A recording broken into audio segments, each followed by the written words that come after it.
With the new XP path and the way of rewards this season, I received a lot of questions about how to use the collectibles we earn by completing it. So today let's talk about the numbers and most rewarding way of using them. Hello YouTube and welcome back to another NHL 25 video. Today I want to break down all the rewards we earn by completing the XP path, how many cards of each overall we actually receive, if we decide to sell it, how much coins can we make, and how to use your collectibles you earn by completing the XP path, and which in my opinion is the most rewarding way. We all know that by completing the XP path we will earn 120 XP collectibles, and we will discuss it in a minute, but let's start with all the rewards you're actually earning by completing the XP path without actual collectibles. So going from tier 1 all the way to tier 50 and including the bonus packs, we will end up with 483 overall cards, 682 overall cards, 781 overall cards, 2680 overall cards, 478 plus overall cards, and lastly 776 plus overall cards. I know there is a possibility of pulling something higher because some of the rewards says 80 or 85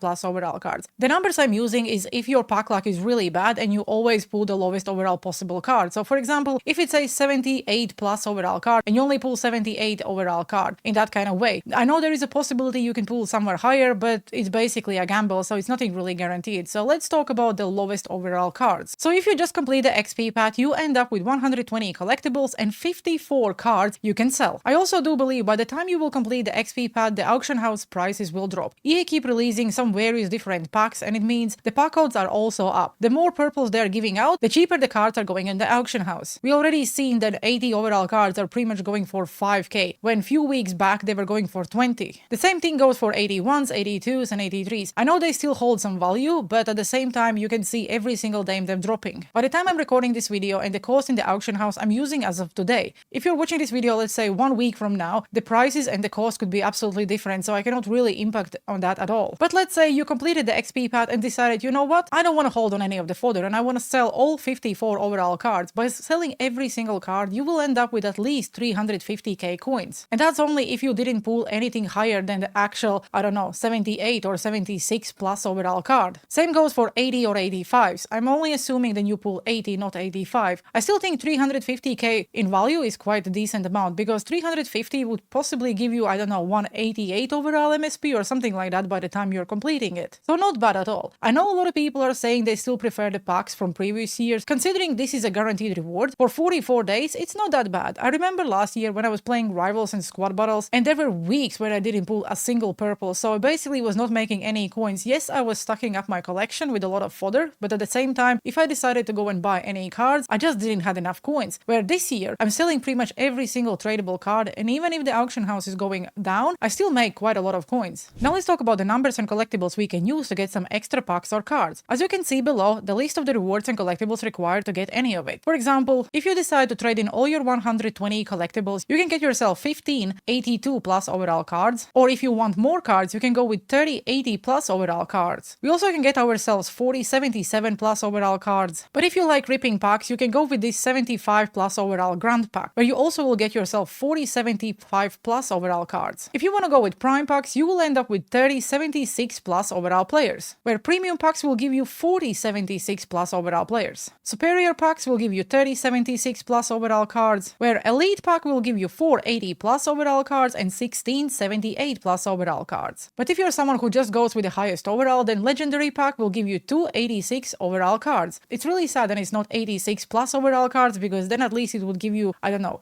an option to pull one of those milestone cards, but it is what it is. I don't suggest you use your collectibles on tokens, because yes, 88 overall cards are good, but at the same time, I just don't think it's worth actually trading in your collectibles. Go with any of the packs or, I don't know, just the guaranteed players, because at least, first of all, you get that dopamine rush where you can open and hopefully pull someone better than the lowest overall, and you also can possibly make some coins. At the same time, I would also not recommend to open any of the packs. If it was me, I would go with this 77 plus overall pack, 80 plus or 82 plus overall pack. So now let's talk about different scenarios, depends on your team and what you're grinding for. So for example, if you're preparing for Team of the Year event, I would go with this 80 plus or 82 plus reward just so you can have some extra cards to use for collectibles because you also never know what you can pull. If you're someone who is chasing that X Factor Connor McDavid or any of the hologram icons, I would go with this Grand Pack or 77 plus just because you can get 40 of them. And as many other rewards, they are tradable, so you don't know what exactly you can pull. If all the cards are 77, yes, it's a good fodder for you to trade in and let's say to make more base X Factors or I don't know, more base icons, but at the same time, if let's say you pull someone higher, there is always a possibility of you selling that card and then just buying the fodder yourself. But if you're not chasing anything and not preparing for Team of the Year and you just want to sell every single card, then I would go with 77 plus overall packs because they sell for the most. We already saw that 80 and 82 plus overall cards are going down in the auction house every single day, while 75s and 76 and 77s and 78s are still holding the value. Just because they are needed for X Factor McDavid, some people are still making the team builders or hologram icons. We also know that Season 2 X Factors tempo the next set of team builders or maybe even some new hologram icons because you never know with EA are dropping very soon. Once the new cards drop, the 75 all the way to the 78 overall cards will probably go up in the auction house because people will be chasing those new cards. Because again, we all are delusional and we hope that EA will give us, I don't know, some mysterious upgrades. We all saw that they are really not upgrading any cards, but that's a different video. So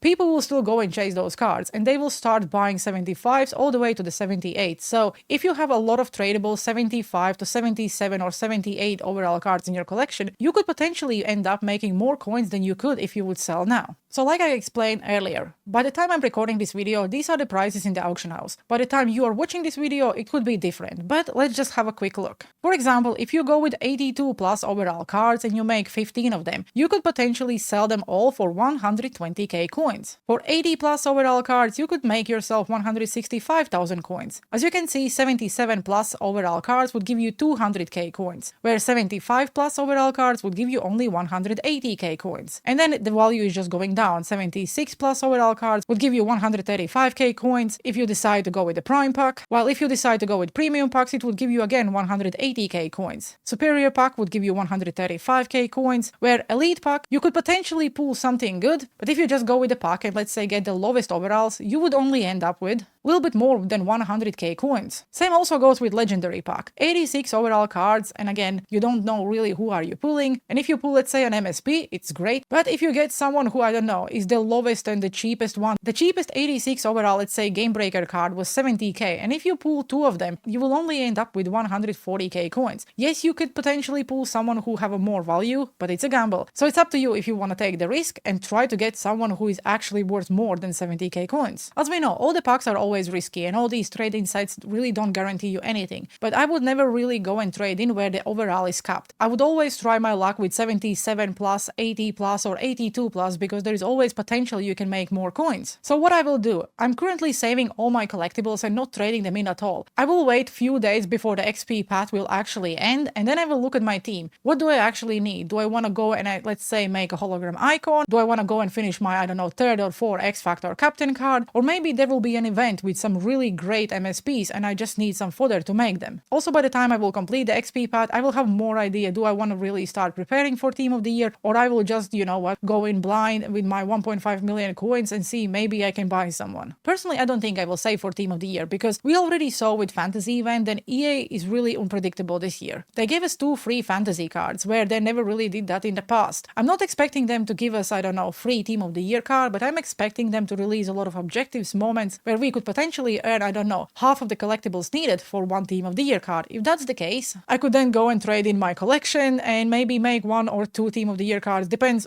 how many cards I will have by then. Considering this is my first year where I'm not spending money, it means I will not have a lot of Team of the Year cards like I have every single year. And one thing I really enjoy is that with the free cards, objectives and everything they are giving us, it allows me to make more MSPs I never was able to do before because I was never really grinding the game. Same goes for these 120 collectibles. I will make as much fodder as I can and I will just try to build my team and use different cards this year. It's up to you how you want to build your team and what cards you want to make. I just don't think that going all in for one event is worth it. Okay, that's it for breaking down, in my opinion, the best way of using your 120 collectibles and in general also earning every single reward from the XP path. If you decide to sell every single card from an XP path and also every single card you get by trading in your 120 collectibles, you would end up with nearly 600k coins, and that's a really good value. 600k coins would also probably be, I don't know, almost half of what you need for Team of the Year player if you decide to buy one. Or you potentially could just buy yourself 2 MSP cards. Let me know down in the comment sections below. What are you doing with your 120 collectibles? Are you selling? Are you preparing for Team of the Year? Or you're just making any random MSPs? Would be interesting to see different opinions and what do you think is the best way of using it. As always, thank you guys for watching today's video. Have a good one and see you on the ice.